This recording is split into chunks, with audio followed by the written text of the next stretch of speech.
तो बच्चों आज की क्लास में हम लोग क्या स्टार्ट करेंगे, सरफेस एरिया एंड।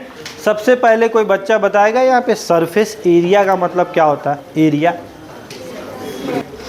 इस चैप्टर में हम लोग जो बात करने वाले हैं बच्चों, वो 3D के बारे में बात कर रहे हैं। 3 डायमेंशन माने जितने भी हम लोग शेप देखने वाले हैं ना, वो 3D में देखने वाले हैं। 3 डायमेंशन के शेप देखने वाले हैं। क्या होता है हाइट, क्या होता है लेटरल सरफेस एरिया, क्या होता है टोटल सरफेस एरिया, क्या होता है उसके वॉल्यूम, ये सब सारी चीज़ें हम लोग डिस्कस करेंगे। ठीक है, तो इसमें ये वाला एक रेक्टेंगल टाइप का दिख रहा है आपको, इसी का सेम टाइप का अगर इमेजिन करोगे तो ये सेम टाइप का दिख रहा होगा आपको। रेक्टेंगल का लेंथ क्या होता है बच्चों, root under L² + B² + H²। आया समझ में? क्यूबॉइड समझ में आया? क्या बन गया? क्यूब।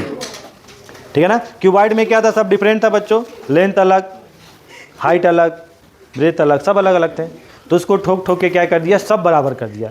जितने लेंथ है उतना ही क्या है, जितने इसके लेंथ है बच्चों उतना ही क्या है इसका मतलब। सर क्या ऊपर और नीचे वाला नहीं लेंगे? नहीं, ऊपर और नीचे वाला नहीं लेंगे। क्या बोलोगे? 2πr। तो सर 2πr एक अगर कॉइन अगर कंसीडर कर रहे होंगे जिससे सिलेंडर मिलके बना है, तो एक कॉइन का चारों तरफ का लेंथ क्या हो रहा होगा? 2πr। तो उसको अगर सर अगर h से मल्टीप्लाइड कर देते हैं ना, तो हमारा क्या निकल के आता है? Curve surface area. इसका एरिया क्या है? ये कौन है? सर्कल है। इसका एरिया क्या होगा? πr²। क्या होगा? πr²। तो एक नीचे है तो ऊपर भी था क्या कहीं पे? कहाँ पे देखे हो? कहाँ पे? पॉपकॉर्न वाला, वेरी गुड। या जो बर्थडे में आप लोग कैप पहनाते होगे अपने फ्रेंड को, दोस्त को, घर में पहनाते हो ना इस टाइप का कैप। तो सरफेस एरिया क्या होते हैं? 4πr²। और वॉल्यूम क्या होते हैं? 4/3πr³। मतलब ये पूरा किस पे डिपेंड करता है? रेडियस पे। अगर किसी भी स्फीयर का रेडियस घटाओगे बढ़ाओगे तो उसका सरफेस एरिया और वॉल्यूम उसका घटेगा बढ़ेगा। लेकिन कोन और सिलेंडर में नहीं होता, क्योंकि वो अलग अलग चीज़ों पे डिपेंड करता है, रेडियस पे भी, हाइट पे भी। कोन तो हमारा स्लेंट हाइट पे भी डिपेंड करता है। मान लीजिए सर एक हमारा क्या है? हेमी स्फीयर है। क्या है? हेमी स्फीयर है। एक हमारा हेमी स्फीयर है। ये हमारा क्या है बच्चों? Hemisphere. और ये क्या है सर? हमारा कोन। ये क्या है सर? हमारा कोन। अगर सर इस हेमी स्फीयर के ऊपर, इस हेमी स्फीयर के ऊपर एक कोन को रख दे, क्या रख दे बच्चों? कोन को। कोई दिक्कत? पक्का? तो क्या क्या क्वेश्चंस यहाँ से एराइज किए जा सकते हैं अगर इसको समझते हैं तो सबसे पहला क्वेश्चन यहाँ पूछ सकता है कि इसका टोटल सरफेस एरिया क्या होगा इस स्ट्रक्चर का। तो तुम क्या करोगे? हेमी स्फीयर का कौन सा एरिया निकालोगे? कर्व सरफेस एरिया कि टोटल सरफेस एरिया? कर्व। आपको सिर्फ यही वाला एरिया चाहिए ना बच्चों? कौन सा एरिया चाहिए? यही चाहिए एरिया। तो ये कौन है? कर्व सरफेस एरिया हो गया ना। चारों तरफ के एरिया को क्या बोलते हैं हम लोग? Curve surface area.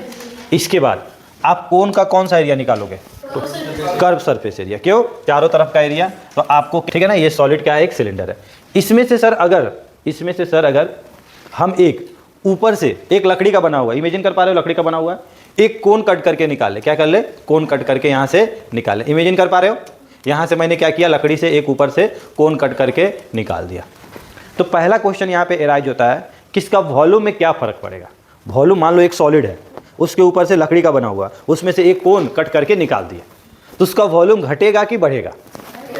हाँ, घटेगा। Very good. क्या होगा? घटेगा। मान लो आप निकाल रहे हो, एक सॉलिड को निकाल के फेंक दिए, तो उसका ओवरऑल वॉल्यूम तो घट रहा है।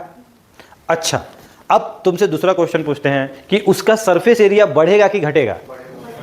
सरफेस एरिया बढ़ेगा कि घटेगा? सोच लो। उसका सरफेस, अब सोचो ना, मान लो जैसे चारों तरफ का सरफेस एरिया था, अब तुम उसके अंदर गड्ढा कर दिए, उससे निकाल लिए, तो तुम देखोगे तो सरफेस एरिया बढ़ गया कि घट गया? बढ़ गया ना बच्चों। अरे गड्ढा करोगे तुम जमीन में, ठीक है ना। अभी मान लो जमीन के ऊपर इतना तुमको दिख रहा है जमीन, अब गड्ढा करोगे तो इसके अंदर गहराई होगी, तो एरिया तुमको बढ़ा हुआ दिखेगा कि घटा हुआ दिखेगा? एरिया बढ़ा हुआ दिखेगा ना। तो किसी चीज को किसी से निकालते हैं सॉलिड से, तो ओवरऑल सरफेस एरिया बढ़ता है कि घटता है? बढ़ता है। क्या याद रखोगे? वॉल्यूम घटता है कि बढ़ता है? घटता है। क्लियर? एकदम, इसमें कोई कंफ्यूजन नहीं होना चाहिए। अच्छा, जब बढ़ेगा तो प्लस करते हैं कि माइनस करते हैं? प्लस। और घटेगा प्लस करेंगे कि माइनस करेंगे? याद रहेगा। तो जब वॉल्यूम निकालेंगे बच्चों, किसी टाइप का सिचुएशन का भी हम लोग क्वेश्चन देखेंगे, तो वहाँ पे हम लोग क्या करेंगे बच्चों? माइनस करेंगे। और जनरली बच्चा उल्टा कर देता है या दोनों में माइनस कर देता है। और सरफेस एरिया जब ऐड करेंगे, निकालेंगे, तो उसमें प्लस करेंगे। क्लियर? कोई कंफ्यूजन?